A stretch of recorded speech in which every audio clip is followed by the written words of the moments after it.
سیاسی معاملات پر تو ہم فوکس کرتے رہیں گے، ذرا نیم سیاسی معاملات پر بھی فوکس کر لیتے ہیں۔ عید کے دنوں میں شیخ رشید کی بھرپور چاندی ہوئی اور دھڑا دھڑ ٹیلی ویژن کے اوپر ان کے انٹرویوز کیے گئے۔ اس کے اوپر مارخور نے ایک ٹویٹ کیا جس میں ان چینلز کی فہرست کا بھی اجرا کیا اور یہ بتایا کہ کن پروگرامز کے کن اینکرز نے یہ شیخ رشید کے انٹرویوز کیے ہیں، اور ساتھ یہ بھی کہا کہ اپنی ریٹنگ کے لیے یہ لوگ کسی حد تک بھی جا سکتے ہیں۔ اس سے پہلے کامران خان نے اسی قسم کا ٹویٹ کیا اور بتایا کہ ٹی وی کے کانٹینٹ کی بدحالی کا آپ اندازہ لگائیں کہ شیخ رشید نے کتنے انٹرویوز دیے ہیں اس عید پر۔ اس پر میں صرف دو پوائنٹس ریز کرنا چاہوں گا۔ پہلے تو ذرا مارخور کے ٹویٹ کے حوالے سے میں آپ کو بتا دوں، مارخور غیر رسمی طور پر پاکستان کی انٹیلیجنس کے نمائندے کے طور پر ابھر کے سامنے آیا ہے۔ عموماً جو انٹیلیجنس سے متعلق خبریں ہوتی ہیں یا جن کا تعلق پاکستان کی سیکیورٹی سے ہوتا ہے یا اداروں سے ہوتا ہے، بالخصوص میڈیا کا اگر اس کے اندر زاویہ موجود ہو تو مارخور اس کے اوپر یقیناً کومنٹ کرتا ہے۔ ان کے ٹویٹس کے اندر سے خبریں بھی نکلتی ہیں اور جو اسٹیبلشمنٹ کو بہت زیادہ معاملات تنگ کرتے ہیں اس کے اوپر ان کی رائے کا بھی اظہار ہوتا ہے۔ بعض اوقات اینکرز کے ساتھ، صحافیوں کے ساتھ یہ ایک ٹویٹر یا ایکس وار کے اندر بھی چلے جاتے ہیں۔ تو ہم اسیوم کر رہے ہیں کہ یہ پاکستان کی انٹیلیجنس اور پاکستان کی اسٹیبلشمنٹ کے ایک حصے کی نمائندگی کر رہا ہے۔ تو جب ان کی طرف سے اعتراض آتا ہے تو وہ پھر کومنٹ وردی ہے، تو اس پر میں ابھی کومنٹ کرتا ہوں۔ لیکن اس سے پہلے میں آپ کو بتا دوں کہ مجھے خود اس کے اوپر تشویش ہے، چونکہ میں بہت طویل عرصے سے ٹی وی کے ساتھ منسلک ہوں۔ اس سے کہیں پہلے جب بہت سارے لوگوں نے ٹی وی کو جوائن کرنا شروع کیا، بلکہ آپ یوں کہیں کہ کرنٹ افیئرز میں جو ماڈرن کرنٹ افیئرز ہیں اس میں سب سے پہلے میں نے ٹیلی ویژن کے اندر کام کرنا شروع کیا، پھر میں نے اس انڈسٹری کے ایولیوشن کو دیکھا، پھر میں نے اس انڈسٹری کے چیلنجز کو دیکھا، اور اس کے بعد اس انڈسٹری کی جو نئی شکل ہے سوشل میڈیا،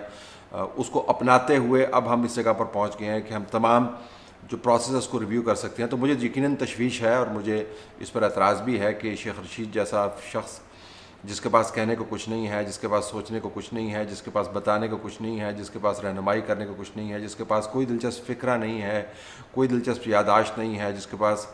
کس زمانے میں معلومات ہوا کرتی تھی اب معلومات نہیں ہے، جو شخص ہر قسم کی کلبازی ہر طرف کھا چکا ہے، ہر جگہ سے وہ منہ کی کھا چکا ہے اور اس کے باوجود دندناتا پھرتا ہے، ایک ممبر ہے اپنی خود ساختہ جماعت کا، اور اس کے بعد ہر جگہ پر گھس کر پریٹینڈ یہ کرتا ہے کہ کیسے وہ پاکستان کی سیاست کا کرتا دھرتا ہے۔ تو اس کو آپ اگر اتنی تشہیر دیں گے تو تشویش کی باعث یہ بات بنتی ہے۔ اس کی کئی وجوہات ہو سکتی ہیں۔ ایک تو یہ کہ سستی سب سے بڑی وجہ ہے کہ آپ کے پاس کانٹینٹ جنریٹ کرنے والے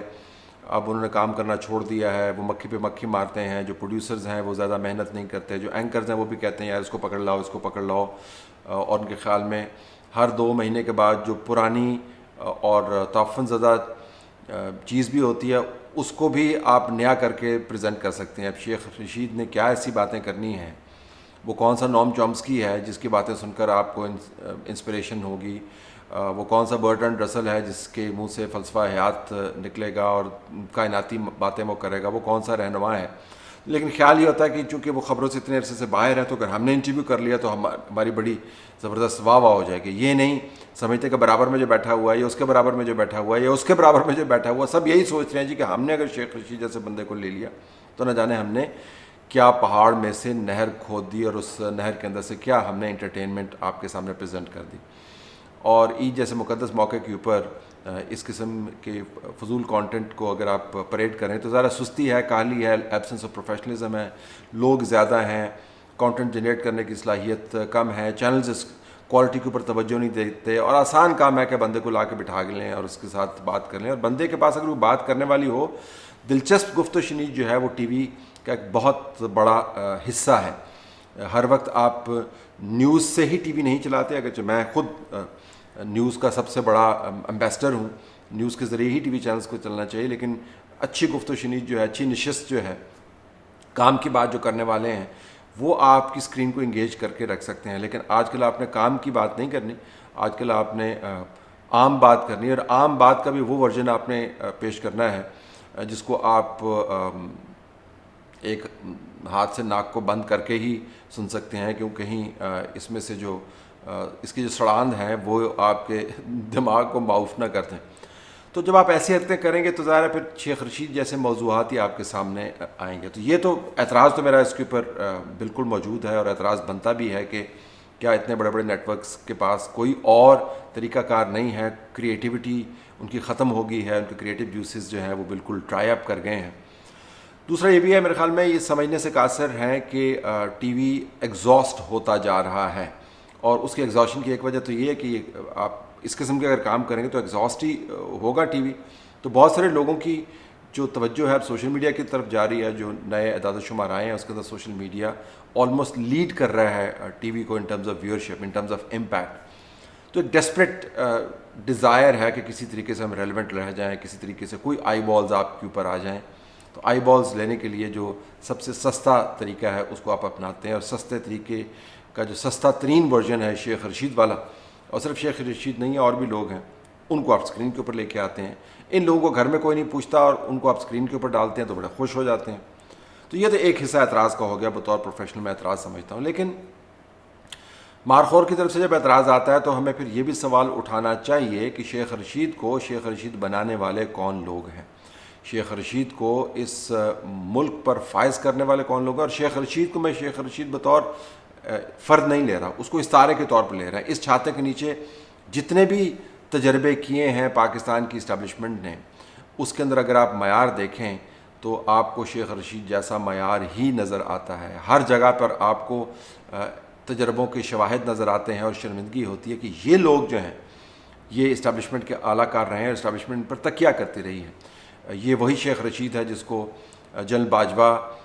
پھول بھجوایا کرتے تھے، یہ وہی شیخ رشید ہے جو کہتا ہوتا تھا کہ میرے پاس سب سے زیادہ معلومات ہیں، اور یہ فور کاسٹ کیا کرتا تھا آنے والے دنوں میں. یہ شیخ رشید پاکستان کا انٹیریئر منسٹر رہ چکا ہے، اور اپنے بیان کے مطابق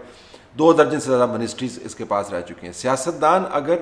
ووٹ حاصل کرنے کے لیے ایسے لوگوں کے ساتھ ہاتھ ملائیں تو سمجھ آتی ہے، اور ایسے لوگ اگر لوگوں کی نمائندگی بیسک لیول پر کر رہے ہیں تو ہمیں سمجھ آتی ہے. لیکن اسٹیبلشمنٹ کو اپنے اعلیٰ کاروں کے طور پر جب ایسے لوگ وہ چنتے ہیں اور یہ پھر ان کو آپ کے اوپر لاگو کر دیتے ہیں بزور بندوق، بزور بوٹ، بزور ہاتھ اور بزور اصرار، تو پھر سوال یہ اٹھتا ہے کہ شیخ رشید نہ ہوتا اگر اسٹیبلشمنٹ کا چہیتا نہ ہوتا. اور یہی چیز آپ کو میڈیا کے اندر بھی نظر آئے گی. وہ تمام لوگ جو بار بار اصرار کے ساتھ کہتا ہوں، جن میں نہ تہذیب ہے، نہ تعلیم ہے، نہ سیرت ہے، نہ کوئی ریکارڈ ہے، اور سیرت میں پروفیشنل سیرت کی بات کر رہا ہوں، ہو سکتا ہے بہت نیکوکار ہوں اپنی ذاتی زندگی میں، ان کو آپ نے ایک خاص وقت پر پاکستان کے مین سٹریم میڈیا کے اندر گھسایا. جنرل پرویز مشرف پہلی کھیپ لے کے آئے، کوئی 14 کے قریب انہوں نے اپنی من پسند کے اینکرز جو ہیں ان کو انہوں نے متعارف کروایا، اور یہ کہتے ہوئے کروایا، ہم سب کے سامنے بیٹھ کے کہتے ہوئے کروایا، چیلنج کرتے ہوئے کروایا کہ یہ جو آپ لائر موومنٹ کی کوریج کر رہے ہیں اس کو میں سبورٹ کروں گا، اور اب صرف آپ لوگ ہی نہیں ہو گئے، یہ لوگ بھی فیلڈ کے اندر ہو گئے. اور وہ 14 جو ہیں، کیونکہ نکما پن جو ہے وہ بانجھ نہیں ہوتا، اس کے بہت بچے ہوتے ہیں، تو اب وہ 14 جو ہیں آپ 44 کے قریب لوگ بیٹھے ہوئے ہیں، اور وہی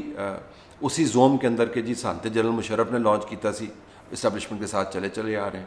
پھر سوشل میڈیا کا دور آیا تو آپ نے یہی کام کیا. آپ نے جو سب سے باٹم اینڈ کے اوپر جو 2 نمبر ترین لوگ تھے ان کو آپ نے اٹھایا، جن کو کوئی جانتا نہیں تھا، پہچانتا نہیں تھا، نہ ہی جاننے اور پہچانے کی ان کے پاس کوئی وصف تھا، نہ ہی کوئی ضرورت تھی معاشرے کو. ان کو آپ نے ایلیویٹ کیا اور سائیڈ لائن کرنے کی کوشش کی مین سٹریم میڈیا کو. تو جب آپ سیاست میں ایسے لوگ لے کے آئیں گے اور پھر لوگوں کی آپ عادت بنا دیں گے انہی لوگوں کی آل فال باتوں کے اوپر تالیاں بجانے کی، تو ایسے ہی لوگ سامنے آئیں گے. جب میڈیا کے اندر آپ 2 نمبر کا بھی 10 نمبر ورژن انسٹال کروائیں گے اور ان کو آپ نے دائیں بائیں بٹھا کر ان سے آپ اسٹریٹجک معاملات کے اوپر ایڈوائس لیں گے اور سال ہر سال یہ کرتے رہیں گے، تو پھر ان لوگوں کے اوپر اعتراض بنتا نہیں ہے. تو میرے خیال میں مارخور کو ہسٹری بھی بتانی چاہیے تھی کہ شیخ رشید جیسے لوگ جو ہیں ان کا سیاست کے اندر جو آغاز ہے وہ کیسے ہوا، اور اسٹیبلشمنٹ کے ساتھ ان کے کتنے گہرے تعلقات ہیں بطور استعارہ، اور اس فہرست کے اندر کتنے لوگ آتے ہیں. میڈیا کے اندر بھی جن لوگوں پر آپ اعتراض کرتے ہیں ان میں سے 99% لوگ میں بہت آپ کو ایک آپ سمجھے پروفیشنل ایسٹیمیٹ دے رہا ہوں، 99% لوگ جو ہیں جو ٹاپ 10 کے اندر آتے ہیں ان کا تعلق اس فیز کے ساتھ ہے جب آپ نے جان بوجھ کے ان لوگوں کو لانچ کیا. اب وہ لانچ ہو گئے ہیں، جب اس قسم کے راکٹ لانچ ہو جاتے ہیں نا جی، تو ان کو واپس لانا مدار میں بڑا مشکل ہوتا ہے. پھر وہ ہر جگہ گرتے ہیں، کبھی آبادی پر گرتے ہیں اور کبھی اسٹریٹجک انسٹالیشنز پر گرتے ہیں.